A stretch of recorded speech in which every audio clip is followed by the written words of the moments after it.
You have to be not just friends, but best friends. You have to want to be with this person more than just being happy with them. You have to want to suffer with them because life can be hard. So you have to want to suffer with them through this life. And obviously they have to want to suffer with you because everybody likes being around everybody when you're happy.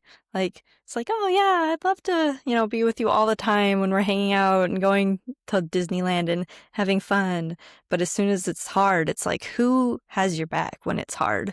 Who's going to be there for you and walk you through the mud of depression and pain? Damn, say it for the people in the back. Like, this is something, oh my God, I don't know if I've ever told you this, but one of the reasons I ended multiple previous, I guess, relationships was because I felt like they only wanted to be with me when I was happy. And I was like, this is not realistic and this is not love. If you are only here to stay with me when I'm in a good mood, you can basically, okay, that was not what I was looking for. I always wanted someone who I was consciously looking for someone. I would literally talk with my best friend about this. Like, girl, I'm looking for someone who just wants to sit with me, however I might feel that day. And as you said, like, being like going through the motions of life together and not just be like, yeah, we love having fun together. But then when she's crying, I feel like she's kind of being too much or too dramatic. Well, that's not a relationship. Okay. That's like sometimes you're checking in with someone. Like, that's not Right. cool. And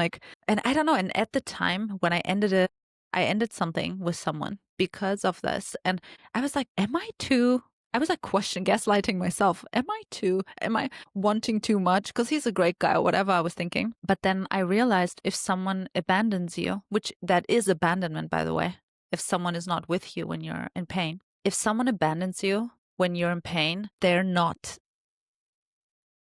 you're actually alone already.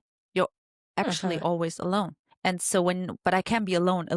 I don't have to be lonely with someone that I'm with. So yeah, that was a big thing for me. And then what you said with being friends, I know so many people say this all the time, but it's so true. If you only have romantic attraction for your partner, it's not gonna last, okay? And maybe you don't want it to last and then it's fine. But if you want something to last and you want like a partnership and like a long-term partnership that a lot of people I think are looking for, and intimacy, long-term intimacy, then you should really like that person, dude. Like, I know it sounds like, but in the beginning when you have these butterflies and you really like someone and it's just like this attraction and you just like, it's just romantic attraction, which I think is needed as well. But like at the end of the day, do you actually want to spend time with that person? Can you talk with them or do they listen to you? Can you just hold them? Can you just hold each other, Yeah. Can you be bored together? Can you entertain each other when there's nothing to do, when the power's out and you're just chilling?